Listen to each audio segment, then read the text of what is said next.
কাছে আহলে হাদিস শব্দটা অনেকটাই অপরিচিত থেকে যাচ্ছে।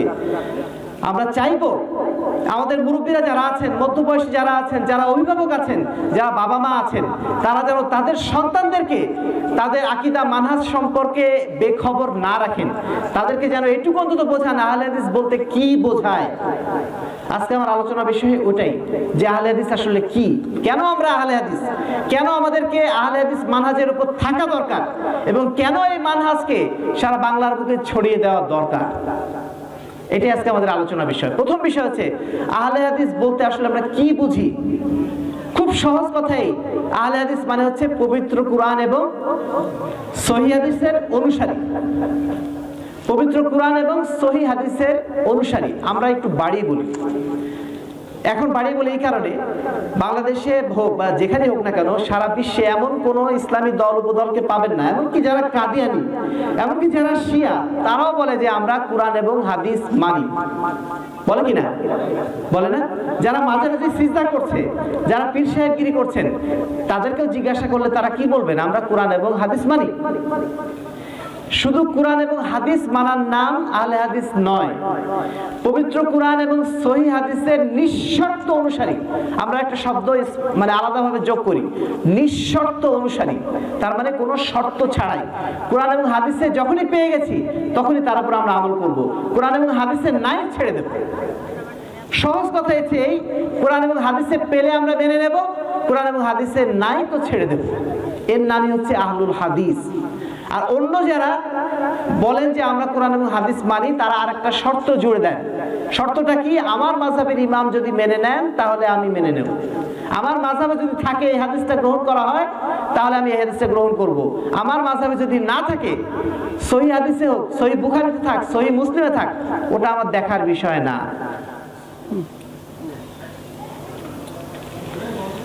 আরেকদল মানুষ তারা বলেন কি? তারা বলেন আমার পীর সাহেব যেটা বলেছেন ওটাই হক, কুরআন এবং হাদিসে কি আছে ওটা আমার দেখার দরকার নেই। কিন্তু আহলে হাদিসরা বলেন কি? কুরআন এবং হাদিসে যখন পেয়ে গেছি, পৃথিবীর সবচেয়ে বড় আলেম আমার সামনে আসুক না কেন, সবচেয়ে বড় বিদ্বান আমার সামনে আসুক না কেন, আমি কুরআন এবং হাদিসের সামনে আত্মসমর্পণ করব। কে কি বললো এটার দিকে আমি তাকাবো না। এর নামই হচ্ছে আহলে হাদিস। আর আহলে হাদিস আন্দোলনটা কি? আহলে হাদিস তো বুঝলাম, তাহলে আহলে হাদিস আন্দোলনটা কি? আহলে হাদিস আন্দোলন হচ্ছে একটা সংস্কার আন্দোলন। এই সংস্কার আন্দোলন শুরু করেছিলেন কারা? কারা শুরু করেছিলেন? আপনাদের কাছ থেকে আওয়াজ কিন্তু আসছে না। এই সংস্কার আন্দোলন, আহলে হাদিস আন্দোলন প্রথম কারা শুরু করেছিলেন? আল্লামা আব্দুল্লাহ কাফি আল কুরাইশি, তিনি প্রথম শুরু করেছিলেন। আওয়াজ আসছে না কেন? তার মানে কি আমাদের বিষয়টা অজানা? এই আহলে হাদিস আন্দোলন এটা শুরু হয়েছিল সাহাবায়ে কেরামের আমল থেকে। এটা আল্লামা আব্দুল্লাহ কাফি আল কুরাইশি শুরু করেননি, আল্লামা আব্দুল্লাহ বারি শুরু করেননি, ডক্টর আসাদুল্লাহ আল গালিব শুরু করেননি। শুরু করেছিলেন কে? সাহাবায়ে কেরাম শুরু করেছিলেন। কখন শুরু করেছিলেন? যখন আল্লাহ রাসূল সাল্লাল্লাহু আলাইহি ওয়াসাল্লামের মৃত্যুর পর 37 হিজরিতে যখন মুসলমানদের মধ্যে দ্বন্দ্ব শুরু হলো। কি নিয়ে দ্বন্দ্ব শুরু হলো? ইসলামের তৃতীয় খলিফা হযরত ওসমান রাদিয়াল্লাহু তাআলা যখন মুসলমানদের হাতেই মারা গেলেন, মুসলমানদের হাতেই যখন তিনি নিহত হলেন, তখন মুসলমানদের মধ্যে পারস্পরিক রাজনৈতিক একটা গন্ডগোল শুরু হলো। এবং সেই গন্ডগোলের কারণে জঙ্গে জামাল, জঙ্গে সিফফিন, সিফফিনের যুদ্ধের কথা আপনারা জানেন, এই সমস্ত যুদ্ধ শুরু হলো। এবং তার পরবর্তীতে এই যুদ্ধকে কেন্দ্র করে মুসলমানদের মধ্যে নানা দল এবং উপদল সৃষ্টি হলো। যেমন একটা দল তৈরি হলো খারেজি। তারা বলল যে আলী এবং মুয়াবিয়া রাদিয়াল্লাহু তাআলা আনহু দুইজনই কাফের হয়ে গেছেন। তারা পরস্পরের সাথে গন্ডগোল যেহেতু করেছেন, অস্ত্র উত্তোলন করেছেন, অতএব তারা দুজনই কাফের হয়ে গেছেন, তাদেরকে এখন হত্যা করা বৈধ। তারপরে আরেকটা দল তৈরি হলো শিয়া। সেই শিয়া দলটা বলল কি? আলী রাদিয়াল্লাহু তাআলা আনহু তিনি হচ্ছেন সর্বশ্রেষ্ঠ ব্যক্তি, এমন শ্রেষ্ঠ ব্যক্তি যে তিনি আবু বকর, ওমর, ওসমানের চেয়ে তিনি খেলাফতের হকদার বেশি ছিলেন রাসূল সাল্লাল্লাহু আলাইহি ওয়াসাল্লামের মৃত্যুর পরে। কিন্তু আবু বকর, ওমর, আলী, ওসমান এই তিনজন এসে অন্যায়ভাবে অন্যায়ভাবে ক্ষমতা দখল করে নেওয়ার কারণে আলী রাদিয়াল্লাহু তাআলা আনহু তিনি ক্ষমতায় আসতে পারেন নাই। এমনকি একটা দল তাদের মধ্যে বলা শুরু করলো যে আলী রাদিয়াল্লাহু তাআলা আনহু তিনি হচ্ছেন মুহাম্মদ সাল্লাল্লাহু আলাইহি ওয়াসাল্লাম, অর্থাৎ তিনি হচ্ছেন নবী হওয়ার কথা ছিল, কিন্তু জিবরাইল আলাইহিস সালাম তিনি ভুল করে আলীর কাছে নবুয়ত না নিয়ে এসেছেন কার কাছে? মুহাম্মদ রাসূলুল্লাহ সাল্লাল্লাহু আলাইহি ওয়াসাল্লামের কাছে। আরেকটা দল বলা শুরু করলো আলী রাদিয়াল্লাহু তাআলা আনহু শুধুমাত্র নবী না, তিনি সরাসরি স্বয়ং আল্লাহ। বলুন নাউজুবিল্লাহ মিন যালিক। তারপরে আরো কিছু দল সৃষ্টি হলো, যেমন কাদরিয়া। তারা বলল যে তাকদীর বলে কিছু নাই, মানুষ যা করবে তাই। আরেক দল বলল জাবরিয়া, যে তাকদীর তো আছেই, মানুষের নিজের কোনো কাজ করার ক্ষমতা নাই, আমরা যা অন্যায় করি সেটা আল্লাহর পক্ষ থেকেই করি, সেটা আল্লাহ তাকদীরে লিখে দিয়েছেন বলেই করি। এই জন্যই তারা একটা কথা বলে, যেমনে নাচা তেমনে নাচি, পুতুলের কি দোষ। শুনেছেন আপনারা, তাই না? যেমনে নাচাও তেমনি নাচি, পুতুলের কি দোষ। অর্থাৎ আমি চুরি করছি, আমি ডাকাতি করছি, এগুলো আমার অপরাধ না, এগুলো আল্লাহ আমাকে নাচাচ্ছে, আল্লাহ আমাকে করাচ্ছে বলে আমি করছি। এই একটা দল তৈরি হলো। এইভাবে ইসলামের মধ্যে হাজারো দল নতুন করে সৃষ্টি হলো। এই দলগুলো যখন সৃষ্টি হয়ে গেল, তখন এমন একটা অবস্থা দাঁড়ালো যে রাসূল সাল্লাল্লাহু আলাইহি ওয়াসাল্লাম যে দ্বীন আমাদের সামনে নিয়ে এসেছিলেন, যে ধর্ম আমাদের কাছে নিয়ে এসেছিলেন, সেই ধর্মের আসল রূপটা হারিয়ে যেতে থাকলো। মানুষ পবিত্র কোরআন এবং সহিহ সুন্নাতের অনুসরণ করা বাদ দিয়ে নিজেদের মন গড়া নানা রকম মতবাদের অনুসরণ করা শুরু করলো। ঠিক সেই সময় সাহাবায়ে কেরাম দেখলেন যে এই সময় তার বসে থাকলে চলবে না, আমাদেরকে অবশ্যই পবিত্র কোরআন এবং সহিহ হাদিসের যে দ্বীন, যে ধর্ম, আল্লাহ রাসূল সাল্লাল্লাহু আলাইহি ওয়াসাল্লাম আমাদের কাছে যে আমানত রেখে গেছেন, সেই আমানতকে আমাদেরকে অবশ্যই সংরক্ষণ করতে হবে। আর সেই আমানত সংরক্ষণ করার জন্য তারা যে আন্দোলন শুরু করলেন, সেই আন্দোলনের নামই হচ্ছে আহলুস সুন্নাত ওয়াল জামাত, সেই আন্দোলনের নামই হচ্ছে আহলুল হাদিস, তাদের নামই হচ্ছে আহলুল আসার, তাদের নামই হচ্ছে তায়েফা আল মানসুরা, ফিরকা নাজিয়া। আল্লাহ রাসূল সাল্লাল্লাহু আলাইহি ওয়াসাল্লাম তার মৃত্যুর পূর্বেই ভবিষ্যৎবাণী করে গিয়েছিলেন যে বনী ইসরাইল ভাগ হবে ৭২ ভাগে, আর আমার উম্মত বিভক্ত হবে কত ভাগে? ৭৩ ভাগে। এর মধ্যে মাত্র একটা দল যাবে জান্নাতে, বাকি সব যাবে জাহান্নামে। সাহাবায়ে কেরাম জিজ্ঞেস করলেন, হে আল্লাহর রাসূল, এই একটা দল কারা? আল্লাহ রাসূল সাল্লাল্লাহু আলাইহি ওয়াসাল্লাম সেই দলটির নাম বলেন নাই। তিনি কি বললেন? মা আনা আলাইহি ওয়া আসহাবি। তিনি বৈশিষ্ট্য বললেন যে সেই দলটা হবে এমন দল, যে দলটা আমার এবং আমার সাহাবায়ে কেরাম যে পথে চলছে সেই পথের উপর প্রতিষ্ঠিত থাকবে। এটাই হচ্ছে সেই দল। আল্লাহ রাসূল সাল্লাল্লাহু আলাইহি ওয়াসাল্লাম আরো ভবিষ্যৎবাণী এভাবে করছেন, ফাইন্নাহু মাইয়াইশ মিনকুম বা'দি ফাসায়ারা ইখতিলাফান কাসীরা। তোমাদের মধ্যে যারা আগামীতে বেঁচে থাকবে আমার মৃত্যুর পরে, তারা দেখবে মুসলমানদের মধ্যে অসংখ্য দল উপদল, ইখতিলাফ, মতভেদ। সেই সময় তোমাদের করণীয় কি হবে? আলাইকুম বিসুন্নতি। তোমাদের কাজ হবে এই সময় তোমরা আমার সুন্নাতকে আঁকড়ে ধরে থাকবে, ওয়া সুন্নাতাল খুলাফার রাশিদিন, এবং সাহাবায়ে কেরামের যে সুন্নাত, সেই সুন্নাতের উপর তোমরা দৃঢ়ভাবে আঁকড়ে ধরে থাকবে। ওয়াদু আলাইহা বিন নাওয়াজিস। শুধু আঁকড়ে ধরে থাকলেই হবে না, মাড়ির দাঁত দিয়ে যেভাবে কামড়ে তোমরা ধরে কোনো জিনিস শক্ত করে ধরে থাকো, ওইভাবে তোমরা আমার সুন্নাতকে আঁকড়ে ধরে থাকবে। তারপরে আল্লাহ রাসূল আরো বাড়িয়ে বলছেন, ইয়াকুম মুহদাসাতিল উমুর। তোমরা ধর্মের মধ্যে, দ্বীনের মধ্যে নতুন নতুন কোন বিষয় আবিষ্কার করা থেকে বিরত থাকো। ফাইন্না কুল্লা মুহদাসাতিন বিদআহ। কেননা প্রত্যেকটা নতুন সৃষ্টি হচ্ছে বিদআত, ও কুল্লা বিদআতিন দালালা। এবং প্রত্যেকটা নতুন সৃষ্টি কি? বিদআত। প্রিয় উপস্থিতি, যেটা বলছিলাম যে ইসলামের মধ্যে এইভাবে নানান দল এবং উপদল সৃষ্টি হয়ে গেল, এবং এভাবেই সাহাবায়ে কেরাম যখন ইসলামের সেই মৌলিক রূপটা, সেই সঠিক রূপটা যখন বাঁচিয়ে রাখার জন্য আন্দোলন শুরু করলেন, সেই আন্দোলনটার নাম কি করা হলো? আহলে হাদিস আন্দোলন বা আহলুল হাদিস। তাবেঈন ইকরামকে জিজ্ঞাসা করা হয়েছিল, বা পরবর্তী যারা মুহাদ্দিসিন ইকরাম ছিলেন তাদেরকে সবাইকে জিজ্ঞাসা করা হয়েছিল যে আল্লাহর রাসূল যে ভবিষ্যৎবাণী করে গেলেন একটা দল সম্পর্কে, একটা ফেরকায়ে নাজিয়া সম্পর্কে, সেই দলটির নাম কি? তারা প্রত্যেকে একমত হয়েছিলেন যে ইল্লাম ইয়াকুনু আহলাল হাদিস ফালা আদরি মানহুম। তারা যদি আহলুল হাদিসরা না হয় তাহলে আমরা জানি না তারা কারা। বলুন আলহামদুলিল্লাহ। এভাবে প্রত্যেক তাবেঈন ইকরাম যারা বড় বড় উলামায়ে কেরাম ছিলেন তাদেরকে জিজ্ঞাসা করা হয়েছিল, তারা একই কথা বলেছিলেন যে এরা হচ্ছে আহলুল হাদিস। এবারে আসুন, কেন আহলে হাদিসদেরকে মুক্তিপ্রাপ্ত দল বলা হলো, কেন তাদেরকে ফেরকায়ে নাজিয়া বলা হলো, কেন হাজারো দল উপদলের মধ্যে তাদেরকেই বলা হলো এরাই হচ্ছে সিরাতুল মুস্তাকিমের উপরে প্রতিষ্ঠিত দল, কেন বলা হলো? প্রথম যে পয়েন্ট সেটা হচ্ছে তারা সর্বদা হকের উপর প্রতিষ্ঠিত। আহলে হাদিসদের প্রথম বৈশিষ্ট্য হলো তারা সর্বদা হকের উপর প্রতিষ্ঠিত থাকবে। হক মানে কি? হক মানে কি কোনো পীর সাহেবের কথা? হক মানে কোনো ইমাম সাহেবের কথা, কোনো রাজনৈতিক নেতার কথা, কোনো আকাবির বা বুজুর্গের কথা? হক মানে হচ্ছে যা আল্লাহর পক্ষ থেকে আসে। অকুলিল হাক্কু মির রাব্বিকুম ফামান শাআ ফালিউমিন ওয়া মান শাআ ফালিয়াকফুর। হক হলো তাই যা আল্লাহর পক্ষ থেকে আসে, যার ইচ্ছা হয় সে তা মেনে নিক, আর যার ইচ্ছা হয় সে তা ছেড়ে দিক, এতে আল্লাহর কিছুই যায় আসে না। হক আসে একমাত্র আল্লাহর পক্ষ থেকে। এই আকীদা শুধুমাত্র আহলে হাদিসদের মধ্যেই রয়েছে।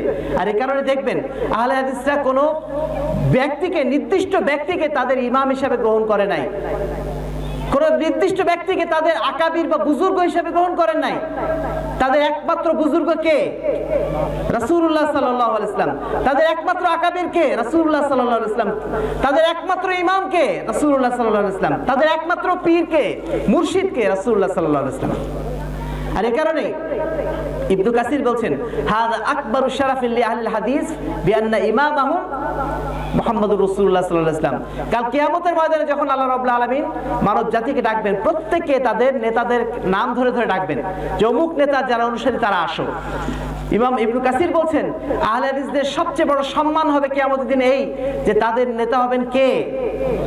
মুহাম্মদুর রাসূলুল্লাহ সাল্লাল্লাহু আলাইহি ওয়াসাল্লাম। বলুন আলহামদুলিল্লাহ। প্রিয় উপস্থিতি, আহলে হাদিসের বৈশিষ্ট্য এটা যে তারা কখনোই বলে না আমরা যেটা বলছি শতভাগ সত্যি। আমাদেরকে যদি কেউ ভুল ধরিয়ে দেয়, যদি কেউ বলে যে কোরআন এবং হাদিসের বিপরীতে তোমরা কথা বলছো, আমরা কখনোই বলবো না যে আমার মাযহাবে এটা নাই, আমার সংগঠনে এটা নাই, বা আমার বুজুর্গরা এরকম বলে নাই। এইরকম কথা বলে তারা কোনোদিন হাদিসকে এড়িয়ে যায় না। যখনই তাদের সামনে হাদিস উপস্থাপন করা হয়, সঙ্গে সঙ্গে তারা কি বলে? সামিনা ওয়া আতানা, শুনলাম এবং মেনে নিলাম। এটাই হচ্ছে আহলে হাদিসদের সবচেয়ে বড় বৈশিষ্ট্য। পৃথিবীর অন্য কোন দল উপদলের মধ্যে আপনি এই বৈশিষ্ট্য খুঁজে পাবেন না। কোন বৈশিষ্ট্য, কোন দলের মধ্যে আপনি এই বৈশিষ্ট্য খুঁজে পাবেন না, এটা আমরা চ্যালেঞ্জ দিয়ে বলছি। শুধুমাত্র আহলে হাদিসদের মধ্যে এই বৈশিষ্ট্য আছে। তাদেরকে যখনই কোনো ভুল ধরিয়ে দেওয়া হয়, যখনই বলা হয় যে আপনি কোরআন এবং হাদিসের বিপরীতে কথা বলছেন, সঙ্গে সঙ্গে তারা সংশোধন হয়ে যায়। তারা কখনোই কোনো অজুহাত খাড়া করে না আমার বাপদাদা এভাবে করে গেছে, আমার সমাজের অধিকাংশ লোক তো এটাই করে, অথবা আমার যিনি মুরব্বী, আমার যিনি আলেম, আমি যাকে অনুসরণ করি তিনি তো এটাই বলে গেছেন। এই ধরনের কোনো কথা কি তারা বলবে? যদি তিনি বলে থাকেন তিনি আহলে হাদিস না। একজন আহলে হাদিসের পক্ষে কখনো কোরআন এবং হাদিসের বিপরীতে কোনো কথা মেনে নেওয়ার কোনো সুযোগ নেই।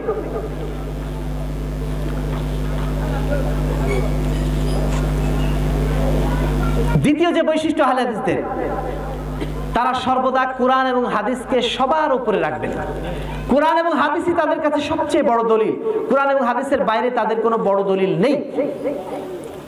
আল্লাহ রাব্বুল আলামিন পবিত্র কোরআনে সূরা হাশরের 7 নম্বর আয়াতে আমাদেরকে শিখিয়ে দিয়েছেন এভাবেই, ওয়া মা আতাকুমুর রাসূল ফাখুযুহু ওয়া মা নাহাকুম আনহু ফান্তাহু। আমার রাসূল তোমাদের কাছে যা কিছু নিয়ে এসেছেন তোমরা সেটাকে গ্রহণ করো, এবং আমার রাসূল যা থেকে তোমাদেরকে নিষেধ করেছেন সেখান থেকে তোমরা বিরত থাকো। একবারে সহজ সূত্র, মানে এর চেয়ে সহজ সূত্র আর নেই। আল্লাহ রাসূল যা বলেছেন তা আমরা মেনে নেব, আল্লাহ রাসূল যা আমাদেরকে নিষেধ করেছেন তা আমরা ছেড়ে দেব। পৃথিবীর যত বড় মানুষ এবং আমাদের এর বিপরীত কোনো কথা বলুক না কেন, তার কথার কোনো মূল্য আমাদের কাছে নেই।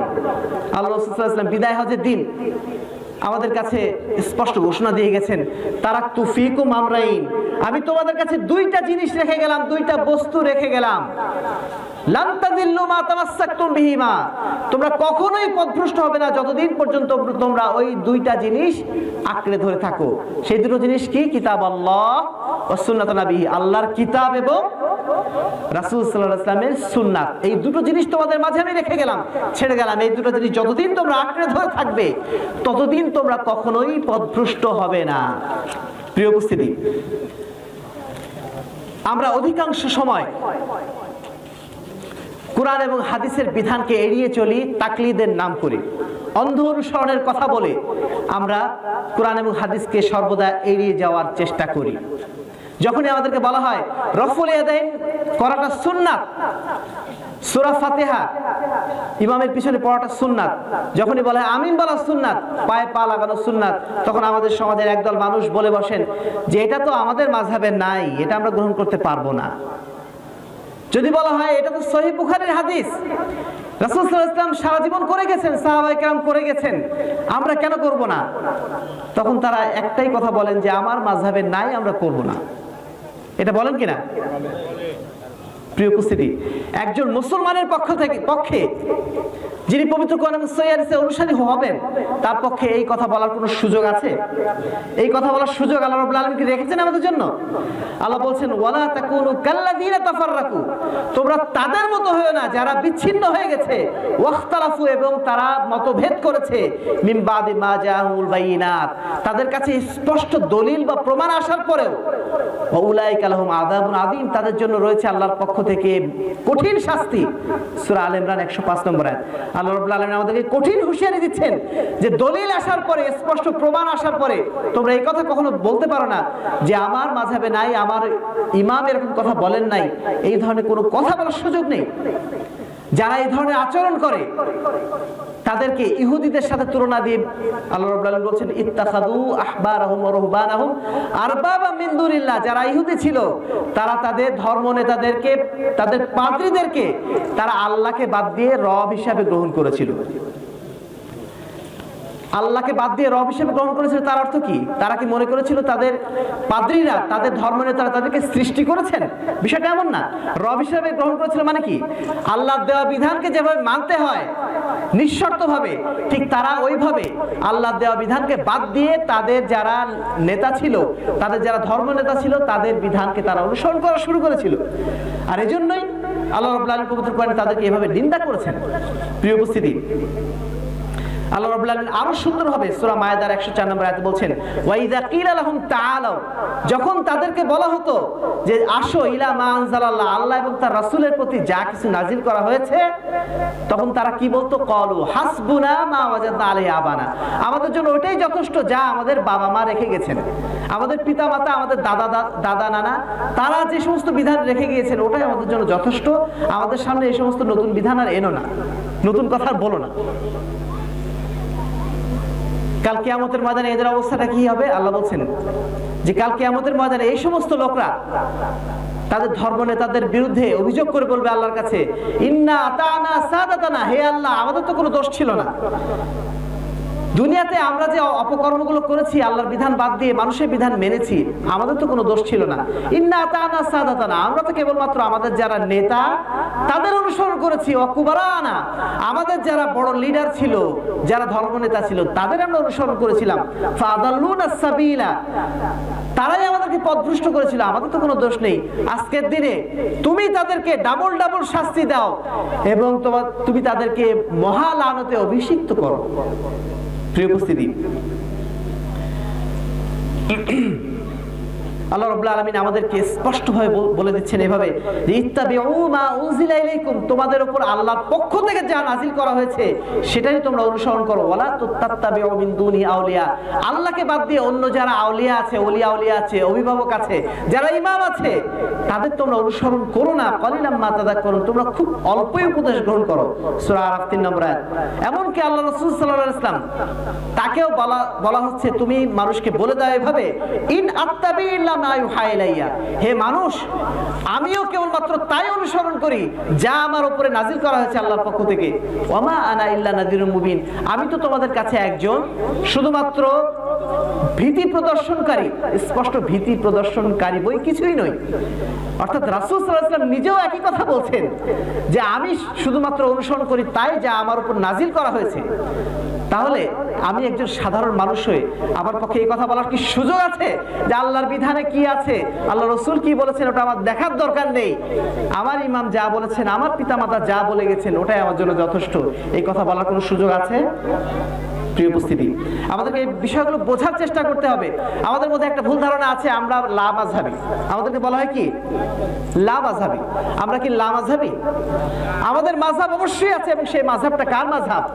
মাযহাবুর রাসূল রাসূল সাল্লাল্লাহু আলাইহি ওয়াসাল্লাম, মাযহাবুল আইম্মা আল মুজতাহিদিন না, মাযহাবুল রাসূল সাল্লাল্লাহু আলাইহি ওয়াসাল্লাম। আমরা চার মাযহাবের কোন মাযহাবকে আমরা অস্বীকার করি না, চার মাযহাবের কোন ইমামকে আমরা অসম্মান করি না, তাদের প্রত্যেককে আমরা সম্মান করি। তারা আমাদের মাথার তাজ, তারা আমাদের জন্য ইসলামকে পালন করা অনেক সহজ করে দিয়েছেন। তারা ইসলামকে গবেষণার মাধ্যম দিয়ে ইসলামকে আমাদের সামনে খুব সহজভাবে উপস্থাপন করেছেন। কিন্তু তার অর্থ এই না যে আমরা তাদেরকে অন্ধভাবে অনুসরণ করব, আমরা তাদের তাকলিদ করব।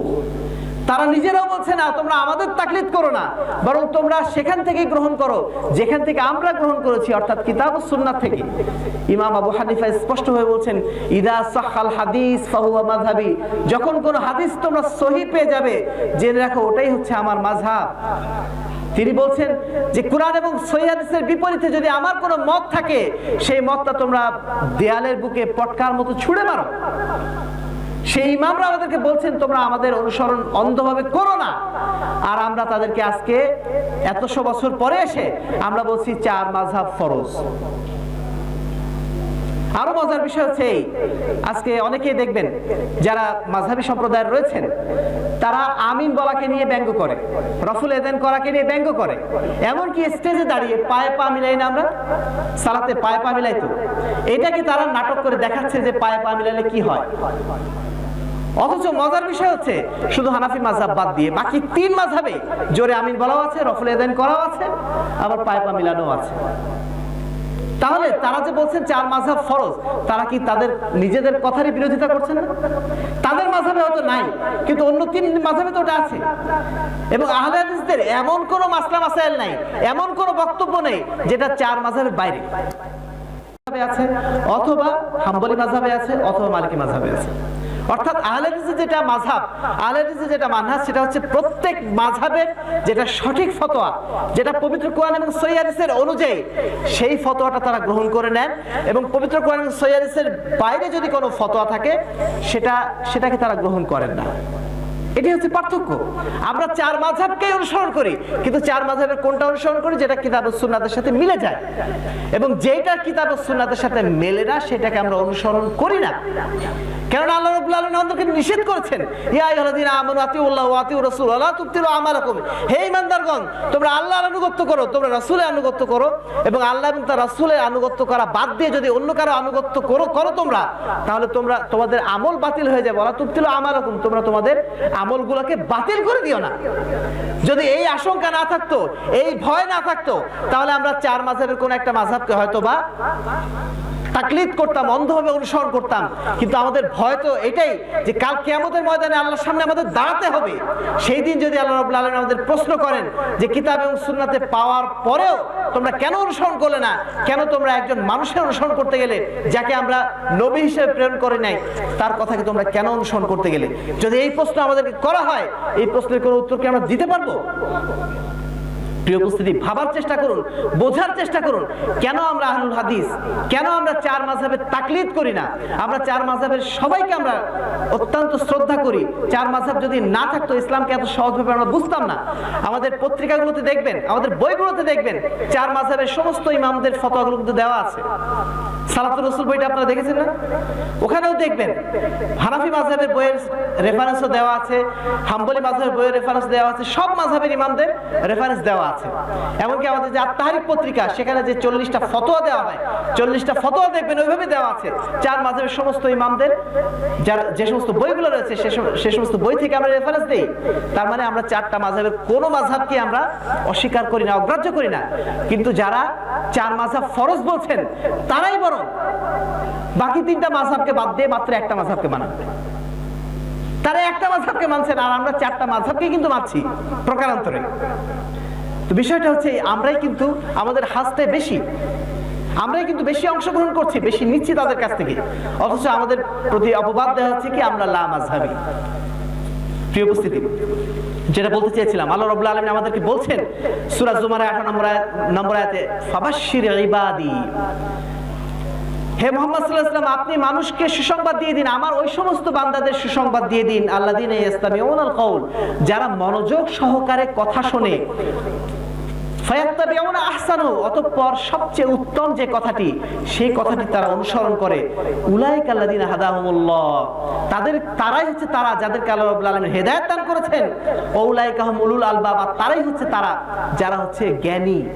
অর্থাৎ যারা জ্ঞানী হবে, যারা সঠিক পথের উপরে থাকবে, তাদের বৈশিষ্ট্য হচ্ছে এই, তারা সুন্দরভাবে শুনবে, যে কথাই বলা হোক না কেন শুনবে, শোনার পরে যাচাই বাছাই করে যেটা সঠিক, যেটা বিশুদ্ধ, যেটা কোরআন এবং হাদিস অনুযায়ী, সেটাকে তারা অনুসরণ করবে। এরাই হচ্ছে হেদায়েতপ্রাপ্ত, এরাই হচ্ছে বুদ্ধিমান। প্রিয় উপস্থিতি, মজার ব্যাপার হচ্ছে আজকে আমাদের সমাজে একদল মানুষ বলেন যে আমরা তো মূর্খ মানুষ, আমরা তো অত কিছু বুঝি না, এই জন্য আমাদের তাকলিদ করাটা জরুরি। প্রিয় উপস্থিতি, এই কথাটা তার শুধু ধর্মের ক্ষেত্রেই বলেন, কিন্তু যখন তাদেরকে আম কিনতে পাঠানো হয় বাজারে, একটা সাধারণ ছেলে কিছুই বোঝে না, নির্বোধ ছেলে, ওই ছেলেটাকে আপনি আম কিনতে পাঠান বাজারে, সেও বাজারে যেয়ে যাচাই বাছাই করবে যে কোন আমটা ভালো। 10 রকম আম থাকলে সেখান থেকে বাছাই করে সবচেয়ে ভালো আমটাই কেনার চেষ্টা করবে, তাই না? শুধু তাই না, যদি সে নিজে না বোঝে, সে পাশের দোকানদারকে জিজ্ঞাসা করবে, অথবা তার একজন মুরব্বীকে জিজ্ঞাসা করবে, ভাই বা চাচা আপনি একটু বলে দেন এখানে সবচেয়ে ভালো আম কোনটা। সে ওখানে যে যাচাই বাছাই করে, তাই না? কিন্তু ধর্মের ক্ষেত্রে এসে যেই দিনটা পালন করে, যার মাধ্যম দিয়ে আমি দুনিয়া এবং আখিরাতে সফল হব, কাল কিয়ামতের ময়দানে আল্লাহর কাছে মুক্তির জন্য যে সনদ আমার, সেই সনদটা যাচাই বাছাই করার সময় আমি আর যাচাই বাছাই করি না। তখন আমাদের দেখার দরকার হয় না যে এই কথাটা আসলে কতটুকু শুদ্ধ, কতটুকু গ্রহণযোগ্য, তখন আমার দেখার প্রয়োজন হচ্ছে না। যখন আমরা জমি কেনা বেচা করছি, জমি কেনার সময় একটা পাগল লোকও সে দলিল ছাড়া কি জমি কেনে? দলিল না নিয়ে টাকা দিয়ে দেয়? সবার আগে দলিল নেয়, দলিল দিয়ে নিজে যাচাই বাছাই করে, নিজে না পারলে ওই উকিলের কাছে যায়, মুহুরির কাছে যায়, সব জায়গা থেকে খোঁজ খবর নিয়ে নিশ্চিত হওয়ার পরে দলিলটা নেয়, তারপরে টাকা দেয়। অথচ আমরা হয়তোবা এমএ পাস করেছি, পিএইচডি ডিগ্রি অর্জন করেছি, সব জ্ঞান আমাদের আছে, অথচ যখন ধর্মের কথা বলা হয় তখন আমরা বলি আমার তো ওই জ্ঞান নেই, আমি ওসব কিছু বুঝি না, এজন্য একজন আলেম অথবা আমার বাপ দাদাকে যা দেখছে ওইভাবে করে দেব, ওইখানে আর যাচাই বাছাইয়ের প্রয়োজন হয় না। এই হচ্ছে আমাদের সমাজের বাস্তব চিত্র। প্রিয় উপস্থিতি, এই জায়গা থেকে আমাদের বেরিয়ে আসতে হবে। এইটাই হচ্ছে আহলে হাদিস আন্দোলনের মূল বক্তব্য। আমরা চাই মানুষকে অন্ধ অনুসারী আমরা বানাতে চাই না, আমরা তাদেরকে মূর্খ হিসেবে রাখতে চাই না, আমরা চাই তারা জাগ্রত জ্ঞানের অধিকারী হোক, তারা যাচাই বাছাই করা শিখুক, তারা বিশুদ্ধ জ্ঞানটা অর্জন করুক, এবং এর মাধ্যম দিয়ে তারা কালকে আমাদের ময়দানে আল্লাহর কাছে মুক্তি পাক। ইসলাম হচ্ছে জ্ঞানের ধর্ম, ইসলাম হচ্ছে দলিলের ধর্ম। ইসলামের প্রথম বাক্যটাই হচ্ছে ইকরা বিসমি রাব্বিকাল্লাযী খালাক, তুমি আল্লাহর নামে পড়ো। ইকরা বিসমি রাব্বিকাল্লাযী খালাক, ওই প্রভুর নামে পড়ো যিনি তোমাকে সৃষ্টি করেছেন। পড়তে হয় কিসের জন্য? জানার জন্যই তো, নাকি? ইসলাম হচ্ছে জানার ধর্ম। আপনি জানবেন না আর মনে করবেন আপনি এমনিতে জান্নাতি হয়ে গেছেন, এই কথা ভাবাটা বোকার স্বর্গে বাস করার মতো অবস্থা। প্রিয় উপস্থিতি, এবার আসুন ইসলামের বা আহলে হাদিসদের তৃতীয় যেটা মানহাজ, তৃতীয় যেটা বৈশিষ্ট্য, তারা কুরআন এবং হাদিসকে নিজেদের মতো বোঝে না। তারা কুরআন এবং হাদিসকে কিভাবে বোঝেন? সাহাবায়ে কেরামের মানহাজ অনুযায়ী। সাহাবায়ে কেরাম যেভাবে কোরআন এবং হাদিসকে বুঝেছেন, তারা সেইভাবে কোরআন এবং হাদিসকে বোঝেন, নিজেদের মতো বোঝে না।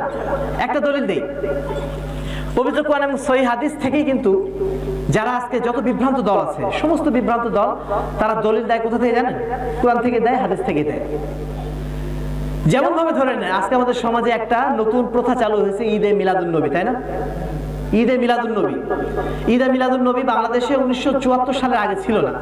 1974 সালে সর্বপ্রথম চট্টগ্রামে একজন পীর সাহেব সৈয়দ তাহের শাহ পাকিস্তান থেকে এসে তিনি সর্বপ্রথম ওই ঈদে মিলাদুন নবী চালু করেন। তারপরে ওই জশ্নে জুলুস বা এখন যেটা মিছিল হচ্ছে ট্রাক নিয়ে, এগুলো আরো পরে চালু হয়েছে। তো এই যে একটা প্রথা চালু হয়েছে, এই প্রথার পিছনে তারা আবার দলিল দিচ্ছে। কি দলিল দিচ্ছে? আল্লাহ রাব্বুল আলামিন পবিত্র কোরআনে বলছেন, ফাবিফাজলিল্লাহি ওয়া বিরহমাতিহি, কি জানা এত ভুলে গেলাম, ফালিয়াফরাহু, যে আল্লাহ রাব্বুল আলামিন যে তাদের উপর অনুগ্রহ করে, তাদের উপর রহমত করে যে কুরআন প্রেরণ করেছেন, এই কুরআনের জন্য ফালিয়াফরাহু, তাদের খুশি হওয়া দরকার। এই আয়াত নাজিল হয়েছে। এখন তারা কি ব্যাখ্যা করছে? তারা বলছে কি, যদি কুরআন নাজিলের উপলক্ষে আল্লাহ রাব্বুল আলামিন আমাদেরকে খুশি হতে বলেন, তাহলে এই কুরআনটা যার উপর নাজিল হয়েছিল তার আগমনে কি আমরা খুশি হব না? এই একটা ব্যাখ্যা তারা জুড়ে দিলেন। এই ব্যাখ্যা জুড়ে দিয়ে তারা এখন খুশি করা শুরু করেছেন, জশ্নে জুলুস করা শুরু করেছেন, আরো কত কি করা শুরু করেছেন। অথচ তারা যদি এটা মিলিয়ে দেখতেন যে ঠিক আছে কোরআনে তো এই আয়াত নাজিল হয়েছে, ঠিক আছে, কিন্তু সাহাবায়ে কেরাম কি করলেন? যে সাহাবায়ে কেরাম আল্লাহ রাসূল সাল্লাল্লাহু আলাইহি ওয়াসাল্লামকে সবচেয়ে বেশি ভালোবাসতেন, যে সাহাবায়ে কেরাম আল্লাহ রাসূলকে ছায়ার মতো অনুসরণ করতেন, সেই সাহাবায়ে কেরামের উপরে এই কোরআন নাজিল হয়েছিল, এই আয়াতই নাজিল হয়েছিল। এই আয়াত নাজিল হওয়ার পরে তারা কি আল্লাহ রাসূল সাল্লাল্লাহু আলাইহি ওয়াসাল্লামের জন্মদিনে এই ধরনের আনন্দ উল্লাস, ট্রাক মিছিল, জশ্নে জুলুস তারা করেছিলেন? তারা কি করেছিলেন? তারা করেন নাই। তাহলে আমরা করছি কিভাবে? অর্থাৎ সাহাবায়ে কেরাম যেভাবে কোরআন বুঝেছিলেন, হাদিস বুঝেছিলেন, ওইভাবে আমরা বুঝি না। আমরা নিজেদের মতো বুঝতে যে বিভ্রান্ত হয়ে গেছি। এইভাবে যদি আমরা দেখি প্রত্যেক জায়গাতে, আজকে আমাদের সবচেয়ে বড় সমস্যা হচ্ছে এই যে আমরা কোরআন এবং হাদিসকে নিজেদের মতো বুঝতে যে আমরা বিভ্রান্ত হয়ে গেছি। যেমন আকায়েদের ক্ষেত্রে দেখুন, আজকে আল্লাহ রাব্বুল আলামিনকে বলা হচ্ছে কি তিনি নিরাকার, তিনি সর্বত্র বিরাজমান। এই কথাটা সব জায়গায় লেখা আছে। আমাদের ছোট ছোট বাচ্চাদের যে আকায়েদ বইগুলো আছে, এমনকি স্কুলে যে ইসলামী শিক্ষা বইগুলো রয়েছে, সেই বইগুলোতে কি বলা হয়েছে? আল্লাহ নিরাকার এবং সর্বত্র বিরাজমান। অথচ কোরআনে কি বলা হচ্ছে? কোরআনে বলা হচ্ছে আর রহমান আলাল আরশি ইস্তাওয়া, আল্লাহ রাব্বুল আলামিন আছেন কোথায়? আরশের উপরে। আর আমরা বলছি তিনি নিরাকার এবং সর্বত্র বিরাজমান। কোরআনের কথা সঠিক হবে নাকি আমাদের বক্তব্য সঠিক হবে? নিঃসন্দেহে কোরআনের কথা সঠিক হবে। এই বিষয়ে সাহাবায়ে কেরামের মানহাজ কি ছিল? সাহাবায়ে কেরাম এই বিষয়ে আল্লাহ রাসূল সাল্লাল্লাহু আলাইহি ওয়াসাল্লামকে কখনো কিছু জিজ্ঞেস করেন নাই, কখনোই তাকে বলেন নাই। আজকে আমাদের সমাজে যেভাবে জিজ্ঞাসা করা হচ্ছে, বলা হচ্ছে যদি আল্লাহ আরশের উপরে থাকেন তাহলে তো আল্লাহর উপরে যদি থাকেন তাহলে তার নিচু থাকবে, তার ডান থাকবে, তার বাম থাকবে। আল্লাহ যদি আরশে থাকেন তাহলে আরেকটা আল্লাহ একটা জায়গায় সীমাবদ্ধ হয়ে যান। আল্লাহ তো অসীম, তিনি তো এক জায়গায় থাকতে পারেন না। এই সমস্ত যুক্তি দিয়ে আজকে অস্বীকার করা হচ্ছে যে আল্লাহ আরশের উপরে নেই। অথচ রাসূলুল্লাহ সাল্লাল্লাহু আলাইহি ওয়াসাল্লাম কি বলছেন? ইরহামু মান ফিস সামা ইরহামু মান ফিল আরদ ইয়ারহামুকুম মান ফিস সামা। দুনিয়াতে যারা আছে তাদের উপর তোমরা দয়া করো, তাহলে যিনি আসমানে আছেন তিনি তোমাদের উপর দয়া করবেন। আল্লাহ রাসূল বলছেন তিনি আসমানে আছেন, তিনি আকাশের উপরে আছেন, তিনি আরশের উপরে আছেন। আর আমরা বলছি না, তিনি আরশের উপর থাকতে পারেন না। প্রিয় উপস্থিতি, সাহাবায়ে কেরাম কোরআনে যা এসেছিল ঠিক সেভাবে মেনে নিয়েছিলেন। তারা রাসূল সাল্লাল্লাহু আলাইহি ওয়াসাল্লামকে কখনোই প্রশ্ন করেননি, হে আল্লাহ রাসূল, আল্লাহ রাব্বুল আলামিন আরশে থাকবেন কি করে? তিনি তো অসীম সত্তা, অসীম সত্তা, একটা নির্দিষ্ট জায়গায় তিনি থাকবেন, তাহলে তিনি সীমাবদ্ধ হয়ে যাবেন। এই ধরনের কোনো প্রশ্ন কিন্তু সাহাবায়ে কেরাম করেন নাই। আর এজন্য ইমাম মালিক তিনি বলছেন আল ইস্তিওয়া মালুমুন, আল্লাহ রাব্বুল আলামিন তিনি যে আরশের উপরে আছেন এটা তো মালুম, এটা জ্ঞাত, কারণ এটা কোরআনে এসেছে। তারপরে ওয়াল কাইফু মাজহুলুন, কিন্তু আল্লাহ রাব্বুল আলামিন আরশের উপর কিভাবে আছেন এটা আমাদের জানা নেই। ওয়াল ঈমানু বিহি ওয়াজিবুন, এই বিষয়ে ঈমান আনাটা ওয়াজিব। আর সুআলু আনহু বিদআতুন, এই বিষয়ে কোনো প্রশ্ন করাটাই নিষেধ, প্রশ্ন করাটাই বিদআত। আপনি কেন প্রশ্ন করবেন? আপনি জানেন আল্লাহ রাব্বুল আলামিনের সত্তা সম্পর্কে? আল্লাহ রাব্বুল আলামিন কেমন, কি, কিচ্ছু আমরা জানি না। শুধুমাত্র আমরা এতটুকুই জানি যতটুকু কোরআনে এসেছে, হাদিসে এসেছে। আমাদের জ্ঞানের বাইরে আমরা কোনো বিষয়ে প্রশ্ন করতে কেন যাব? দ্বিতীয়ত আরো যে কোশ্চেন আসে যে আল্লাহ রাব্বুল আলামিন যদি নিরাকার হন, তার যদি কোনো আকার না থাকে, তার যদি কোনো অস্তিত্ব না থাকে, তাহলে আমরা কাল কিয়ামতের ময়দানে কি দেখব? বলা হচ্ছে যে আসমান মানে জান্নাতে যারা যাবেন, জান্নাতবাসীদের জন্য সবচেয়ে আনন্দের মুহূর্তটা কোন সময় আসবে জানেন? সবচেয়ে আনন্দের মুহূর্ত কোনটা হবে? যখন তারা আল্লাহর সাথে সাক্ষাৎ করবে, যখন তারা আল্লাহকে দেখবে, সেই সময়টা হবে তাদের জন্য সবচেয়ে বেশি আনন্দের।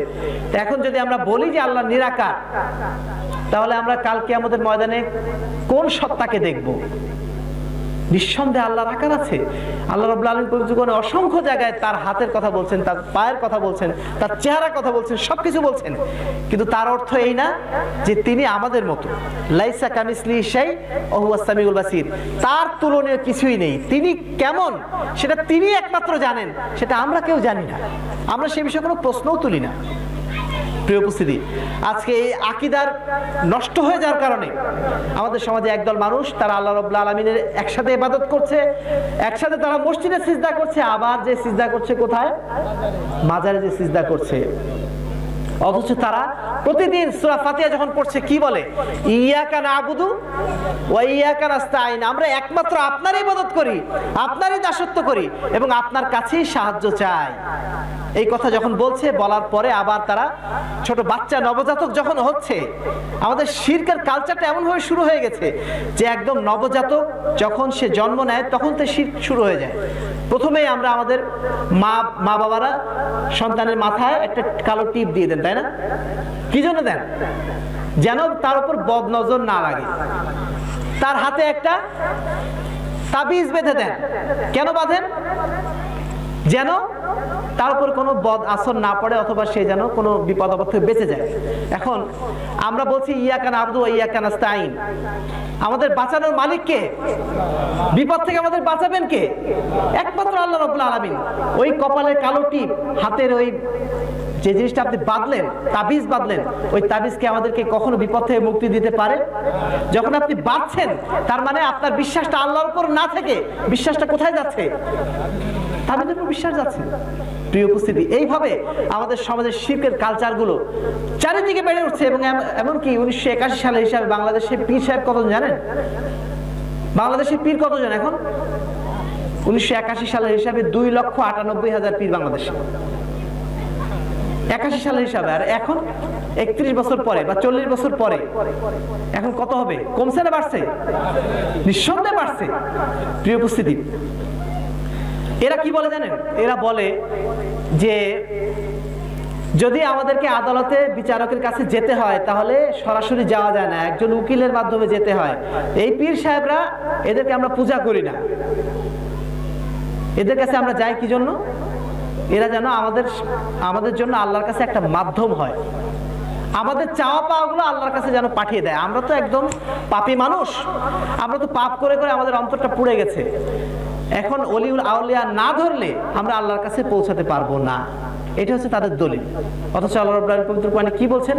ওয়া তাওয়াক্কাল আলাল্লাহ ওয়া কাফা বিল্লাহি ওয়াকিলা, তোমরা একমাত্র আল্লাহর উপরেই ভরসা করো, উকিল হিসেবে তিনিই তো যথেষ্ট। কার কাছে তোমরা যাচ্ছ? একজন সাধারণ মানুষ, তার কি এমন ক্ষমতা আছে যে তোমার দাবি দাওয়া সে আল্লাহর কাছে উপস্থাপন করবে? যে নিজের উপকার করতে পারে না, যে মারা যাওয়ার পরে নিজের অবস্থায় সে নিজে জানে না, সে নিজের কোনো উপকারও করতে পারে না, ক্ষতিও করতে পারে না, সেই মানুষটার কাছে যে তোমরা চাচ্ছ, তার কাছে সাহায্য চাচ্ছ, তোমাদের লজ্জা হওয়া দরকার। মক্কার কাফেররা যেভাবে আল্লাহ রাসূলকে বলেছিল, আল্লাহ রাসূল তাদেরকে বলেছিলেন, হে কাফেররা, তোমরা কি করছো? 360টা দেবদেবীর পূজা করছো, অথচ আল্লাহ রাব্বুল আলামিন প্রতিনিয়ত তোমাদেরকে আহ্বান করছেন, উদউনি আস্তাজিব লাকুম, তোমরা আমার কাছে চাও, আমি তোমাদেরকে দেব। এই কথা বলার পরেও তোমরা কেন 360টা দেবদেবীর কাছে যাচ্ছ?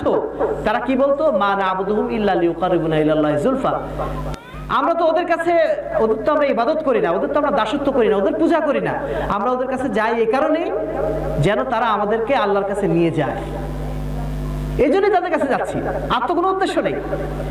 প্রিয় উপস্থিতি, আর এই কারণে আল্লাহ রাব্বুল আলামিন পবিত্র কোরআনে বলছেন, ওয়া মা ইউমিনু আকসারুহুম বিল্লাহি ইল্লা হুম মুশরিকুন, যারা ঈমান এনেছে তাদের অধিকাংশই ঈমান আনার পরে আবার কাফের হয়ে গেছে, মুশরিক হয়ে গেছে। এই কথাটা সাহাবায়ে কেরামের যুগে বোঝাটা খুব কঠিন ছিল, কারণ তাদের যুগে কোনো মুশরিক ছিল না এরকম। কিন্তু আজকের যুগে আমাদের পক্ষে বোঝাটা কি কঠিন?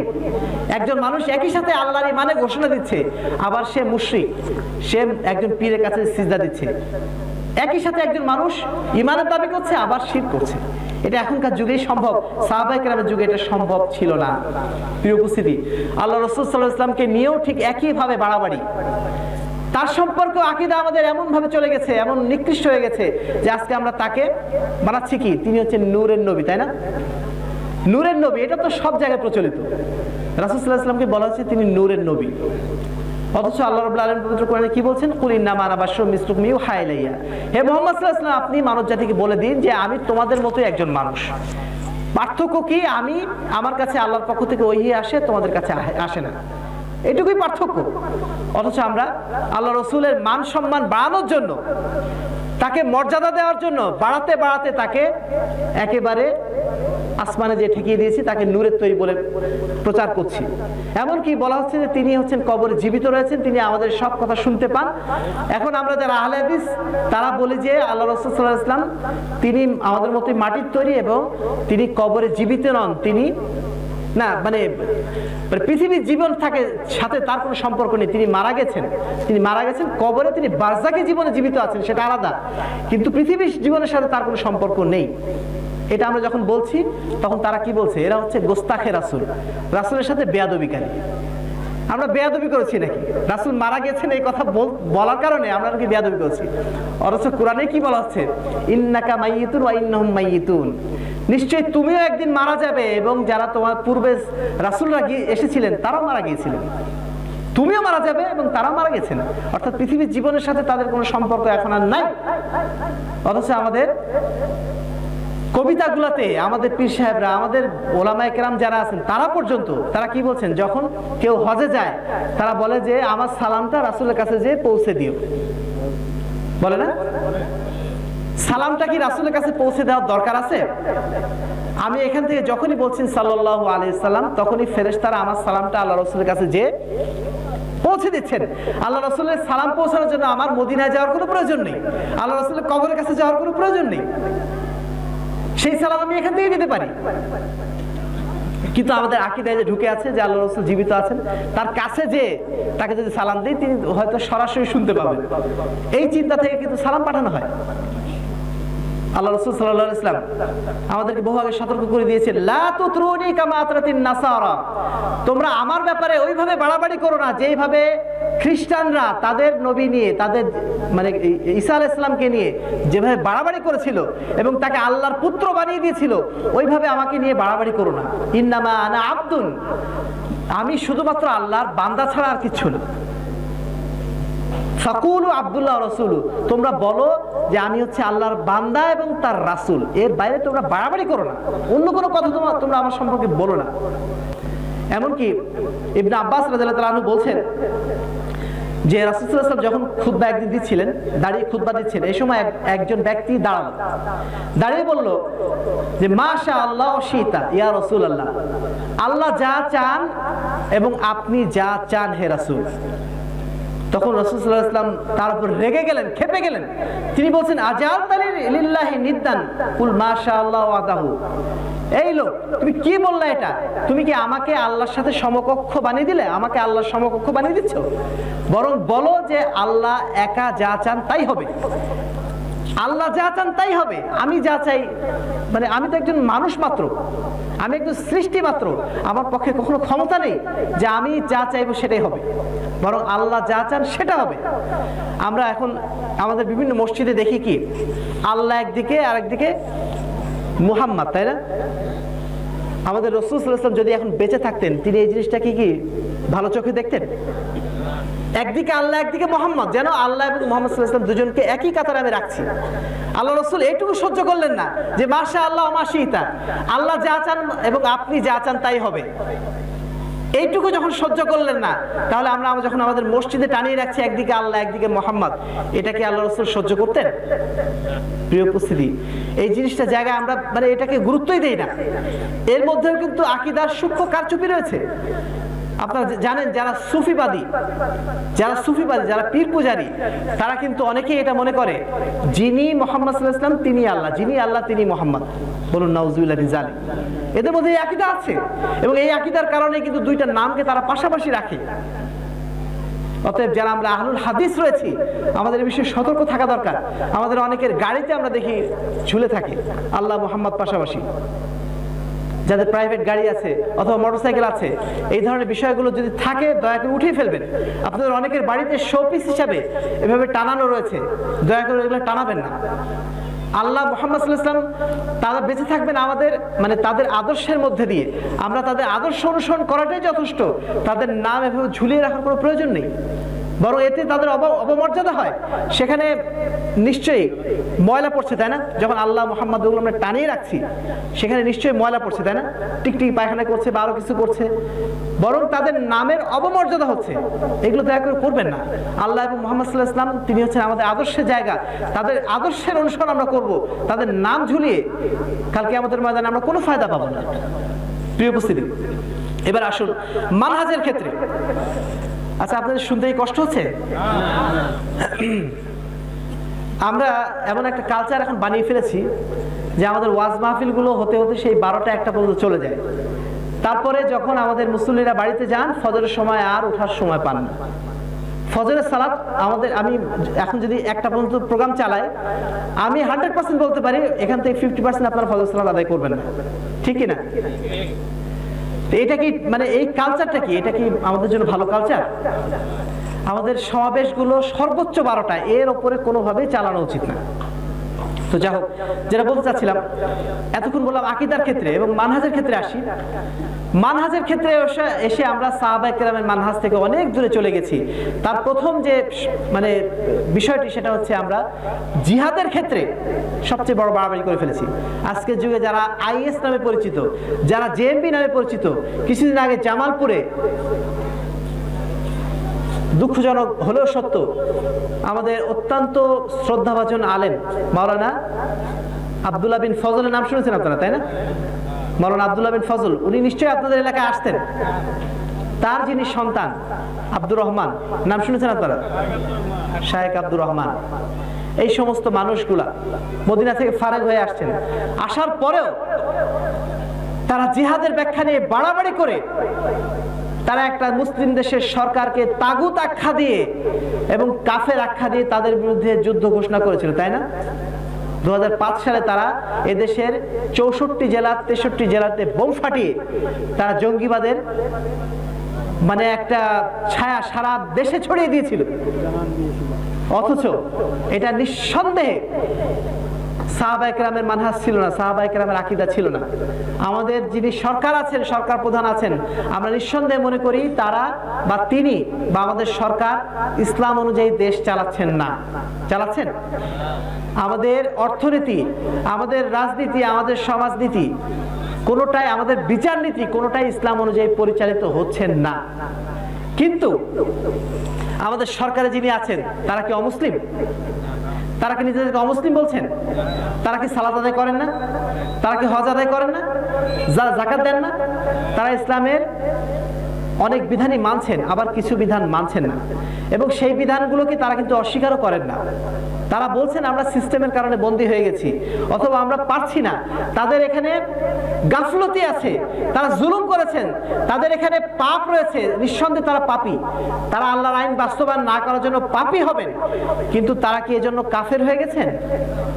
কাফের হবেন না। আল্লাহ রাব্বুল আলামিন পবিত্র কোরআনে সূরা মায়েদার 44 এবং 46-47 নম্বর আয়াতে বলছেন, অমাল্লাম ইয়াহকুম বিমা আনজালাল্লাহ ফাউলাইকা হুমুল কাফিরুন। যারা আল্লাহর বিধান অনুযায়ী বিচার ফয়সালা করবে না তারা কাফের হয়ে যাবে। এটা হচ্ছে প্রথম আয়াত। পরের আয়াতটা হচ্ছে অমাল্লাম ইয়াহকুম বিমা আনজালাল্লাহ ফাউলাইকা হুমুল ফাসিকুন। যারা আল্লাহর বিধান অনুযায়ী হুকুম ফয়সালা করবে না তারা জালেম। তারপরে আয়াতে বলা হচ্ছে যারা আল্লাহর বিধান অনুযায়ী ফয়সালা করবে না তারা হচ্ছে জালেম। কয় রকম কথা বলা হলো? 3 রকম। প্রথম কথা বলা হলো এরা হচ্ছে কাফের, দ্বিতীয় কথা বলা হলো তারা হচ্ছে ফাসিক, তৃতীয় কথা হচ্ছে তারা জালেম। তার মানে 3টা ক্যাটাগরি। মুসলমানদের মধ্যে, মুসলিম সরকারের মধ্যে যদি কোনো সরকার বলে যে আমি আল্লাহর বিধান মানি না, আল্লাহ যে বিধান দিয়েছেন এই বিধান আমি অস্বীকার করি, তাহলে সে কি হয়ে যাবে? কাফের হয়ে যাবে। কিন্তু সে যদি বলে যে না আমি আল্লাহর বিধান মানি কিন্তু বর্তমান পরিস্থিতির কারণে আমি বাস্তবায়ন করতে পারছি না, তাহলে সে কি হবে? ফাসেক হবে। আর যদি সে বলে যে আমি মানে কি বলবো বাস্তবায়ন করতে পারলাম না, অথবা মানে বিভিন্ন কথা এরকম বলতে পারে, একই কথা বলতে পারে, তাহলে সে হবে কি? জালেম। কিন্তু সে কাফের হবে না। এই পার্থক্যটা আমাদের বুঝতে হবে।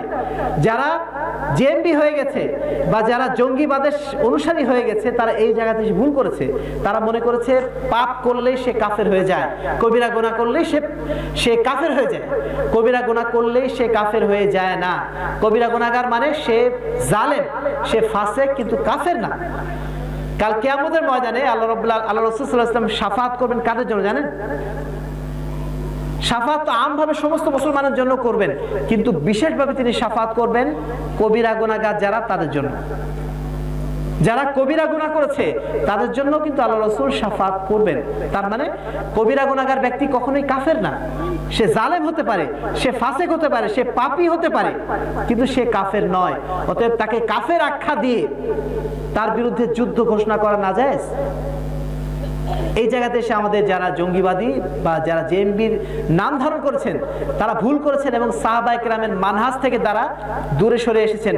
মনে রাখবেন, এদের যারা পূর্বসূরি ছিল তারাই কিন্তু আলী রাদিয়াল্লাহু আনহুকে হত্যা করেছিল, তারাই কিন্তু ওসমান রাদিয়াল্লাহু আনহুকে হত্যা করেছিল। আলী রাদিয়াল্লাহু আনহু এবং ওসমান রাদিয়াল্লাহু আনহু তারা ছিলেন আশারায়ে মুবাশশারার মধ্যে অন্তর্ভুক্ত, অর্থাৎ তারা জীবিত থাকতেই তাদেরকে জান্নাতের সুসংবাদ দেওয়া হয়েছিল। এই জান্নাতের সুসংবাদ পাওয়া যারা খলিফা ছিলেন তাদেরকে কাফের বলেছিল কারা? এই খারেজিরা, এই চরমপন্থী জঙ্গিবাদীরা। চিন্তা করতে পারেন? আর এদের সম্পর্কে আল্লাহ রাসূল সাল্লাল্লাহু আলাইহি ওয়াসাল্লাম ভবিষ্যৎবাণী করে গিয়েছিলেন যে আল খাওয়ারিজ কিলাবুন নার, যারা খারেজি, যারা চরমপন্থী, এরা হচ্ছে জাহান্নামের কুকুর। কত নিকৃষ্ট ভাষা! তারা হচ্ছে জাহান্নামের কুকুর। কেন? কেননা তারা হচ্ছে মুসলমানদের রক্ত হালাল করে নিয়েছে। মুসলমানদের রক্তের চেয়ে দামি রক্ত আল্লাহ রাব্বুল আলামিনের কাছে আর নেই। এমনকি আল্লাহ বলছেন, রাসূল বলছেন, মুসলমানদের রক্ত হচ্ছে কাবার চেয়েও আল্লাহর কাছে দামি। একজন নিরপরাধ মুসলমানকে হত্যা করা মানে সারা বিশ্বের সমস্ত মানুষকে হত্যা করা। সেই জঙ্গিবাদী যারা এই মানে চরমপন্থী, তারা সেই মুসলমানদের রক্তকে হালাল করে নেওয়ার কারণে আল্লাহ রাসূল সাল্লাল্লাহু আলাইহি ওয়াসাল্লাম তাদেরকে জাহান্নামের কুকুর বলে আখ্যায়িত করেছেন। অতএব অত্যন্ত সাবধান। আমরা এই কথাটি বারবার বলতে বাধ্য হচ্ছি এই কারণে যে আমাদের আহলে হাদিস সমাজের মধ্যেই আজকে এই চরমপন্থীরা সবচেয়ে বেশি বিরাজ করছে। আমাদের যারা যুবক ভাইরা রয়েছেন তাদেরকে আমরা সতর্ক করে বলছি, তাদেরকে আমরা সতর্ক করছি, দয়া করে এই সমস্ত জঙ্গিবাদীদের খপ্পরে আপনারা পড়বেন না। এখন ইউটিউব ফেসবুকের যুগ, এখন তরুণ নতুন নতুন আবেগী কিছু ব্যক্তি বের হচ্ছে যারা নতুন নতুন চটকদার কথা বলে আমাদেরকে বিভ্রান্ত করে ফেলছে। তারা আখিরের জামান গবেষক সেজে তারা আমাদের ভবিষ্যৎবাণী করছে যে অমুক দিন আসবে ইমাম গাজ্জালি, না ইমাম মাহদী, দাজ্জাল আসবে 10 বছর পরে। মাত্র 4 জন।